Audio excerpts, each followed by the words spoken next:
और BJP MLC मोहित बेनीवाल ने विधान परिषद के बजट सत्र की कार्रवाई में मुजफ्फरनगर का नाम बदलकर लक्ष्मी नगर करने की मांग की है। विधान परिषद सदस्य भाजपा प्रदेश उपाध्यक्ष मोहित बेनीवाल ने सदन में कहा कि हमारी परंपराओं के प्रति सम्मान के लिए हमारी भूमि नगरों के नाम भी सभ्यता परंपरा के अनुरूप हो।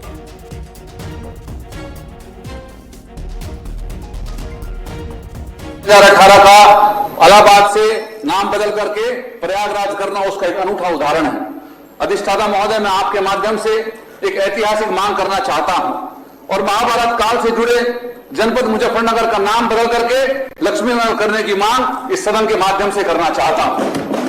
महाभारत काल से जुड़े इस जनपद का नाम बदलने का प्रश्न केवल एक प्रश्न मात्र नहीं, बल्कि यह हमारे सांस्कृतिक गौरव, सभ्यता के पुनर्जागरण और ऐतिहासिक सत्य की पुनर्स्थापना का संकल्प है। मेरठ में एक पीएसी के लापरवाह जवान से जब स्पष्टीकरण मांगा गया तो उसने ऐसा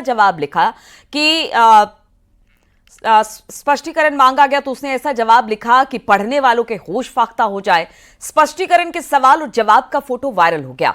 दरअसल मेरठ की 44वीं वाहिनी पीएसी में तैनात जवान का उसकी पत्नी से झगड़ा चल रहा था।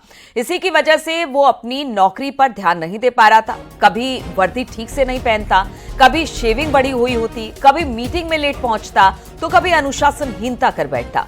इन सभी पर सेना नायक ने उससे स्पष्टीकरण मांगा। जवाब में स्पष्टीकरण में लिखा कि रात को पत्नी सपने में खून पीने आती है, मैं सो नहीं पाता। इतना ही नहीं, उसने कहा कि वो अपने जीवन से दुखी हो चुका है। पत्र सोशल मीडिया पर वायरल हो गया। कमांडर ने अब इस बात के जांच के आदेश दिए हैं।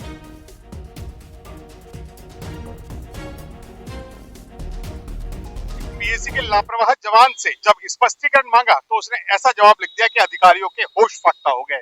उसने लिखा कि मेरा बिना पत्नी से विवाद चल रहा है और मेरी पत्नी सपनों में आती है और मुझे डराती है। मैं नौकरी करने में असक्षम हूँ और मुझे प्रभु के चरणों में जाने का रास्ता बताया जाए। ऐसा जवाब पढ़कर अधिकारियों के होश फाख्ता हो गए और अब उस जवान को डिटेक्ट करके उसकी काउंसलिंग कराने का प्रोसेस किया जा रहा है। लेकिन जब मीडिया के लोगों ने अधिकारियों से पूछा कि क्या ऐसा कोई स्पष्टीकरण पर जवाब आया है, तो पूरी घटना पर पर्दा डालते हुए अधिकारियों ने इससे अनभिज्ञता जता दी है।